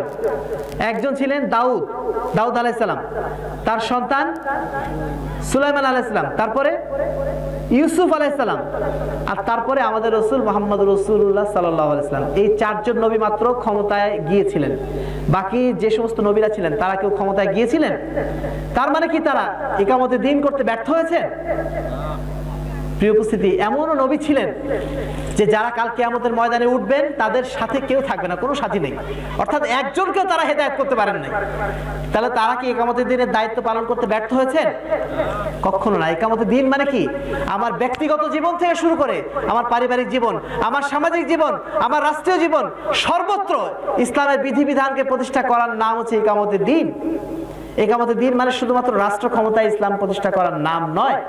আমরা অবশ্যই চাই যে রাষ্ট্র ক্ষমতাতে ইসলাম প্রতিষ্ঠিত হোক, কেননা রাষ্ট্র ক্ষমতায় ইসলাম প্রতিষ্ঠিত হলে আমাদের জন্য দিন পালন করাটা অনেক সহজ হয়ে যাবে, তাই না? আমরা এটা সবাই কামনা করি, কিন্তু এর অর্থ এই না আমাদেরকে প্রচলিত গণতন্ত্রের নিয়ম ধরে অথবা এই সমস্ত পাশ্চাত্য নিয়মের মাধ্যম দিয়ে আমাদেরকে ক্ষমতায় যে করেই হোক ক্ষমতায় যেতে হবে। এর নাম, এই দায়িত্ব ইসলাম আমাদেরকে দেয় নাই। ইসলাম আমাদেরকে দায়িত্ব দিয়েছে আমার নিজের জীবনে আগে ইসলাম বাস্তবায়ন করার জন্য, তারপর আমার পরিবারে, আমার সমাজে, আমার রাষ্ট্রে, সবার আগে নিজের জীবনে বাস্তবায়ন করতে হবে। প্রিয় উপস্থিতি, আরেকটা যে মানহাজের বিপরীত কাজ, অর্থাৎ সাহাবায়ে কেরামের মানহাজের বাইরে যে আমলটা করা হচ্ছে সেটা হচ্ছে তাজকিয়াতুন নাফস। আজকে যারা সুফিবাদী আছেন তারা বলছেন যে আমাদেরকে, সুফিবাদী যারা পীর আছেন তারা বিভিন্ন ওয়াজিফা দেন। ওয়াজিফার নাম শুনেছেন আপনারা? পীর সাহেবরা তাদের মুরিদদের জন্য বিভিন্ন ওয়াজিফা দেন যে এতবার দরুদ পাঠ করতে হবে, এতবার মানে এই দোয়া পাঠ করতে হবে, বিভিন্ন ধরনের দরুদ তারা শিখিয়ে দেন, ওয়াজিফা তারা শিখিয়ে দেন। অথচ আল্লাহ রাসূল সাল্লাল্লাহু আলাইহি ওয়াসাল্লামের পক্ষ থেকে অসংখ্য মানে জিকির আজকার অসংখ্য দোয়া আমাদেরকে শিখিয়ে দেওয়া হয়েছে না? সেই দোয়াগুলো যদি আমরা রেগুলার পাঠ করি সকাল থেকে সন্ধ্যা পর্যন্ত, ওই দোয়াগুলো পাঠ করে তো আমরা শেষ করতে পারি না। আমরা সকালবেলা যখন উঠি কয়জন আমরা দোয়া পাঠ করি? ঘুম থেকে ওঠার দোয়া, ঘুম থেকে উঠলাম, উঠে তারপরে অজু করলাম, অজু করার একটা দোয়া আছে, তারপর বাথরুম থেকে বের হলাম একটা দোয়া আছে, আবার ফজরের সালাতের উদ্দেশ্যে বাড়ি থেকে বের হলাম একটা দোয়া আছে, মসজিদে ঢুকছি দোয়া আছে, মসজিদ থেকে বের হচ্ছে আবার দোয়া আছে, বাড়িতে আবার ঢুকছে আবার দোয়া আছে। কতগুলো দোয়া! মানে একজন মুসলমানের জীবনে প্রত্যেকটা মুহূর্তে আল্লাহকে স্মরণ করার ব্যবস্থা আল্লাহ রাসূল রেখে দিয়েছেন। এর জন্য আমাদের নতুন কোনো ওজিফার দরকার আছে? এই সমস্ত ওজিফা দিয়ে আজে বাজে জিনিস আমাদেরকে শেখানো হচ্ছে। মানে যারা দেশে বিদেশে গেছেন তারা আরো কিছু দেখেছেন। আমি শ্রীলঙ্কায় গিয়েছিলাম একবার, সেখানে যেয়ে দেখি আমরা এক মাদ্রাসায় ঢুকলাম, ঢুকে দেখছি যে জুমার আগ দিয়ে ছাত্ররা সবাই দাঁড়িয়ে গেল গোল হয়ে, দাঁড়িয়ে তারা দরুদ পাঠ করছে আর ঘুরে ঘুরে চক্কর দিচ্ছে একটা জায়গাতে। তারা বললো 100 বার চক্কর দেবে এবং 100 বার দরুদ পাঠ করবে। জিজ্ঞেস করলাম এটা কি নিয়ম? বলছে এটা আমাদের পীর সাহেবের ওজিফা। এই সমস্ত নিয়ম তাদেরকে কে শিখালো? এটা তো তাও অনেকটা ভালো। আপনারা যারা ইউটিউব ফেসবুক দেখেন তারা তো দেখেছেন যে নেচে নেচে কিভাবে জিকির করা হচ্ছে, হু হু করে কিভাবে জিকির করা হচ্ছে। এই সমস্ত জিকির আজকাল তাদেরকে কে শেখালো? এগুলো তারা বলছে কিসের নাম করে? তাজকিয়াতুন নাফসের নাম করে, অন্তর পরিশুদ্ধির নাম করে। অন্তর কি এমন কিছু দিয়ে পরিশুদ্ধ হবে যেটা আল্লাহ রাসূল আমাদেরকে শেখান নাই? আমাদের অন্তর পরিশুদ্ধ হবে সেটা দিয়ে যেটা আল্লাহ রাসূল আমাদেরকে শিখিয়েছেন। আমরা বারবার মুখে বলছি লাকাদ কানা লাকুম ফি রাসূলিল্লাহি উসওয়াতুন হাসানাহ, তোমাদের জন্য উত্তম নমুনা রয়েছে কার মধ্যে? রাসূলুল্লাহ সাল্লাল্লাহু আলাইহি ওয়াসাল্লামের মধ্যে। রাসূল সাল্লাল্লাহু আলাইহি ওয়াসাল্লাম যে নিয়ম শিখিয়ে দিয়েছেন তার মধ্যে উত্তম নমুনা রয়েছে। সেটাকে বাদ দিয়ে আমরা আমাদের পীর সাহেবদের নানা ওজিফাগুলো নিয়ে মেতে উঠেছি। প্রিয় উপস্থিতি, আমি আলোচনা শেষের দিকে চলে এসেছি। ৪র্থ নম্বর যে বিষয়টি সেটা হচ্ছে আহলে হাদিসদের সবচেয়ে বড় অবস্থান হচ্ছে শিরকের বিরুদ্ধে। তারা শিরকের বিরুদ্ধে আপোষহীনভাবে তাওহীদবাদী। তারা তাওহীদ প্রতিষ্ঠার জন্য সামান্যতর শিরককেও তারা সহ্য করতে পারেন না। এটা হচ্ছে আহলে হাদিসদের সবচেয়ে বড় বৈশিষ্ট্যের মধ্যে অন্যতম বৈশিষ্ট্য। কেন? আমাদের মধ্যে অনেকেই মনে করেন যে আমি ঈমান এনে ফেলেছি, ঈমান আনার পর মুশরিক আবার কি করে হলাম? আল্লাহ রাব্বুল আলামিন পবিত্র কোরআনে বলছেন কিভাবে? যে আল্লাযীনা আমানু, যারা ঈমান এনেছে, ওয়ালাম ইয়ালবিসু ঈমানাহুম বিযুলমিন, অতঃপর ঈমানের সাথে শিরক মিশ্রিত করেনি, উলাইকা লাহুমুল আমনু, তাদের জন্যই রয়েছে নিরাপত্তা, উলাইকা হুম উলাইকা হাদাহুমুল্লাহ, তাদেরকে আল্লাহ রাব্বুল আলামিন হেদায়েত দান করেছেন। অর্থাৎ আল্লাহ রাব্বুল আলামিন কি বলছেন? যারা ঈমান এনেছে, ঈমান আনার পরে তাদের ঈমানের সাথে শিরককে মিশ্রিত করে নাই। তার মানে কি দাঁড়াচ্ছে? ঈমান আনাই কি যথেষ্ট? ঈমান আনাই যথেষ্ট না। ঈমান আনার সাথে সাথে আপনাকে অবশ্যই আপনার ঈমানকে শিরক থেকে মুক্ত করতে হবে। প্রিয় উপস্থিতি, শিরক করাটা অত্যন্ত সহজ ব্যাপার। যে কোনো সময় আমরা শিরক করে ফেলতে পারি, অথচ আমরা এই বিষয়ে একেবারেই বেখেয়াল। যেমন শুরুতেই বললাম যে একটা বাচ্চার মাথায় টিপ লাগাচ্ছি, কালো টিপ লাগাচ্ছি, তার হাতে আমি তাবিজ বাঁধছি, তার মানে আমার ভরসাটা আল্লাহর উপর না থেকে চলে আসছে কোথায়? তাবিজের উপরে। এই সামান্য কাজের জন্য কিন্তু শিরক হয়ে যাচ্ছে। অর্থাৎ আমি আমার ঈমানের সাথে শিরকে মিশিয়ে ফেলছি। আর এইভাবে যদি আমরা শিরকে মিশিয়ে ফেলি তাহলে আমরা অবশ্যই পথভ্রষ্ট হয়ে যাব। প্রিয় উপস্থিতি, একটা উদাহরণ আপনাদেরকে দেই যেটা আমরা অনেক সময় খেয়াল করি না। আমাদের যারা ওলামায়ে কেরাম আছেন, এখন দেখবেন বড় বড় পোস্টারে নাম লেখা আছে যে অমুক মাওলানা ব্র্যাকেটে দাবা। দেখেছেন দাবা মানে কি? মানে হচ্ছে দামাত বারাকাতুহু, এই লোকটার বরকতটা স্থায়ী থাকুক। এই লোকটা যে বরকতপূর্ণ লোক এটা আমি জানলাম কিভাবে? আমি দোয়া করতে পারতাম, আল্লাহ তুমি এই লোকটার উপর বরকত নাজিল করো, কিন্তু আমি বলছি কি দাবা, অর্থাৎ তার উপর বরকত নাজিল অলরেডি হয়ে গেছে, আমি জেনে নিয়েছি এবং তার বরকতটা এখন ছড়িয়ে পড়বে।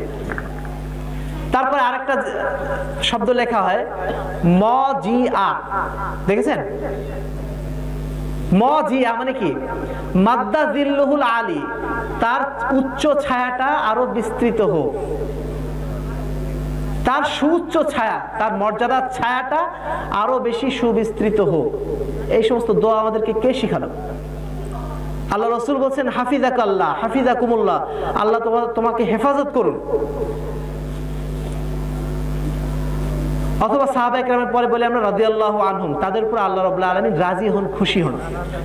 কিন্তু আমরা বলছি কি এই যে দাবা মাদ্দাদিল্লুল আলী এই সমস্ত জিনিস, এর মধ্যে শিরকের গন্ধ রয়েছে অনেকটা, যেন আমরা মানুষকে তাকদিস করছি, তাদের পবিত্রতা যেন আমরা বর্ণনা করছি, অথচ কোনো মানুষের পবিত্রতা বর্ণনা করতে পারে না। এমনকি স্বয়ং আল্লাহ রাসূলের ক্ষেত্রেও এটা নিষেধ করা হয়েছে, আর আমরা পবিত্রতা বর্ণনা করছি একজন সাধারণ মানুষের।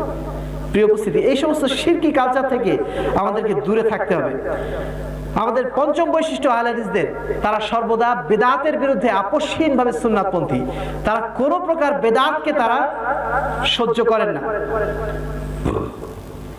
আমাদের সমাজে মিলাদ, কিয়াম, শবে বরাত এই ধরনের বেদাতগুলোর সাথে আমরা সবাই পরিচিত, তাই না? আলহামদুলিল্লাহ আমাদের আহলে হাদিস সমাজে এই সমস্ত বেদাত নাই, কিন্তু আমাদের সমাজে কিছু বেদাত আছে। কিরকম বেদাত? যেমন আমরা মানুষ মারা যাওয়ার পরে অসংখ্য বেদাত করে ফেলি। মানুষ মারা যাওয়ার পরে আমরা প্রথম কি কাজ করি? জানাজা পড়াই, তাই না? জানাজা পড়ার পরে যখন কবর দেওয়া হচ্ছে, কবরের সামনে দাঁড়িয়ে আবার নতুন করে মোনাজাত করা যে একটা পদ্ধতি আছে, এই পদ্ধতি কি আমাদের এখানে পালিত হয়? হয় না আলহামদুলিল্লাহ। কিন্তু বৃহত্তর হানাফি সমাজে হয় না এটা। জানাজা হচ্ছে মানে কি? দোয়া হয়ে গেল। জানাজাই হচ্ছে সবচেয়ে বড় দোয়া। এই দোয়া করার পরে নতুন করে আবার দোয়া করার কোনো প্রয়োজন আছে? ওই সময় দোয়া করবেন কি? ওই সময় আরেকটা দোয়া আছে, অন্য দোয়া না, ওই সময় আরেকটা দোয়া আছে, আল্লাহুম্মা সাব্বিতহু বিল কওলিস সাবিত। হে আল্লাহ, এখন তার কবরের সওয়াল জবাব হচ্ছে, আপনি তাকে মানে ঈমানের উপর সুদৃঢ় রাখুন, সে যেন সঠিক কথাটা বলতে পারে। এই দোয়া তার জন্য করতে হবে দাঁড়ায় দাঁড়ায়। কিন্তু এই সময় আমরা কি বললাম? রব্বানা আতিনা ফিদ দুনিয়া হাসানাহ ওয়া ফিল আখিরাতি হাসানাহ, অথবা কি রব্বির হামহুমা কামা রাব্বায়ানি সাগীরা। এই সমস্ত দোয়াকে ওই সময় করে কোনো লাভ আছে? ওই লোকটার জন্য কি প্রয়োজন? একজন ভাই বলছেন এভাবে যে যখন আপনার পানি পিপাসা লেগেছে, সেই সময় যদি আপনাকে কেউ এসে বিরিয়ানি পোলাও দেয়, আপনি বিরিয়ানি পোলাও খাবেন না পানি আগে খাবেন? তো এমন অবস্থা হচ্ছে, একজন মানুষ যখন তাকে কবরে রাখা হয়েছে, সেই সময় তার প্রয়োজন হচ্ছে তার জন্য এই দোয়া করা যে আল্লাহ তুমি তাকে সুস্থির রাখো। সেইটা বাদ দিয়ে আমি যদি তার জন্য পোলাও কোরমা হাজির করি, সেটা তার জন্য আরো কি লস হবে না?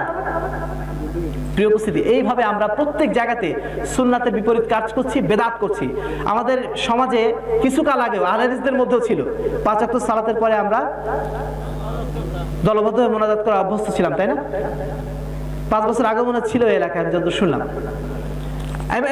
মজার ব্যাপার হচ্ছে, এই এলাকায় এখনো পর্যন্ত মারামারি হয়েছে। গত বছরও সম্ভবত আমাদেরই কোনো এক মাহফিলে আমাদের কোনো এক বক্তার সাথে মানে একটা বাজে আচরণ করা হয়েছিল এটা নিয়ে। অথচ আহলে হাদিসদের জন্য কি এটা শোভা পায়? এটা একটা লজ্জার বিষয় যে একজন আহলে হাদিস হয়ে আমি কিভাবে বেদাতের সাথে জড়িত থাকবো। যেই কাজটা আল্লাহ রাসূল করেন নাই, সাহাবায়ে কেরাম করেন নাই, সেটাকে কি বলা হয়? সেটা কি বেদাত না? মানে আমিলা আমালান লাইসা আলাইহি আমরুনা ফাহুয়া রাদ্দুন। যে ব্যক্তি এমন কোন আমল করলো যে আমলের বিষয়ে আমি কোনো নির্দেশ দেই নাই, সেটা কি? প্রত্যাখ্যাত। সেটা যত ভালো আমলে আপনার কাছে মনে হোক না কেন। আমাদের মানে বুঝতে একটা সমস্যা এই যে আমরা তো ভালো কাজই করছি, সমস্যা কি? আল্লাহর কাছেই তো দোয়া চাচ্ছি, মানুষের কাছে তো বলছি না, তাই না? এই কথাটা কিন্তু আমাদের অধিকাংশ মানুষের মধ্যে প্রচলিত যে আমি তো ভালো কাজই করছি, সমস্যা কি? প্রিয় উপস্থিতি, সমস্যাটা হচ্ছে এই, একটা দলিল দিলে আপনারা বুঝতে পারবেন। আমরা আসরের সালাত কয় রাকাত পড়ি? আসরের সালাত কয় রাকাত পড়ি? 4 রাকাত। এশার সালাত কয় রাকাত পড়ি? মাগরিবের সালাত। এখন কোন ব্যক্তি যদি বলেন যে আসর পড়লাম 4 রাকাত, এশাও পড়বো 4 রাকাত, মাঝখানে একটা সালাত 1 রাকাত কমায় লাভ কি? এটাও 4 রাকাত পড়ি, পড়া যাবে? তার কি সালাত হবে? কেন হবে না? কারণ সে আল্লাহ রাসূলের দেখানো নিয়ম অনুযায়ী পড়ে নাই, এটাই না? এটাই তো কারণ। অথচ সালাত কি? পৃথিবীর সবচেয়ে উত্তম ইবাদত। সিজদা করা কি? পৃথিবীর সবচেয়ে উত্তম কাজ। আমি যদি একটা অতিরিক্ত 2টা সিজদা দেই, অতিরিক্ত 1টা রাকাত সালাত আদায় করি, নিঃসন্দেহে স্বাভাবিক দৃষ্টিতে মনে হবে এটা তো ভালো কাজই করলাম। সমস্যা কোথায়? সমস্যাটা কি? আল্লাহ রাসূলের নিয়ম অনুযায়ী আমি করি নাই। সল্লু কামা রাআইতুমুনি উসাল্লি, তোমরা সেভাবে সালাত আদায় করো যেভাবে আমি সালাত আদায় করতে তোমাদের বলেছি। এখন যদি আপনি বলেন যে আমি মোনাজাত করলাম 5 ওয়াক্ত সালাতের পরে, খারাপ কি কাজ করলাম? ভালোই তো কাজটা, আল্লাহর কাছে তো চাচ্ছি। এই কথা বলে পার পাওয়া যাবে? পার পাওয়া যাবে? কেন যাবে না? আল্লাহ রাসূল যে করেন নাই কখনো, সাহাবায়ে কেরাম যে কখনো করেন নাই, তাহলে পার পাওয়ার তো কোনো সুযোগ নেই। আরো একটা উদাহরণ দেই। আল্লাহ রাসূল সাল্লাল্লাহু আলাইহি ওয়াসাল্লাম একদিন এক বেদুইনকে ওযু করা শেখাচ্ছেন। এক বেদুইন এসে বলছে, হে আল্লাহ রাসূল, আমাকে ওযু করা শেখান। তো আল্লাহ রাসূল তাকে ওযু করা শেখাচ্ছেন এইভাবে। আমরা তিনবার করে হাত পা এগুলো ধুই, তাই না? তো তিনি শিখিয়ে দিলেন, আল্লাহ রাসূল শিখাচ্ছেন তুমি তিনবার করে অজুর অঙ্গগুলো ধুবা। তারপরে তিনি বলছেন যদি কেউ 3 বারের জায়গায় 4 বার করে, অতিরিক্ত করে, সে ফাকাদ আসা, সে একটা খারাপ কাজ করলো, ওয়া তাআদ্দা, সে সীমা লঙ্ঘন করলো, ওয়া যালামা, সে জুলুম করলো। কয়টা কথা বললেন? 3টা কথা। কিসের জন্য বললেন? 3 বারের জায়গায় যদি 4 বার অজুর অঙ্গগুলো ধৌত করা হয়। আচ্ছা, অজুর অঙ্গ যদি 3 বারের জায়গায় 4 বার ধৌত করি, তাহলে হাত পা কি আরো বেশি পরিষ্কার হবে না? এটা কি আরো ভালো কাজ হলো না? এই ভালো কাজ আল্লাহ রাসূল সাল্লাল্লাহু আলাইহি ওয়াসাল্লামকে অনুমোদন করলেন।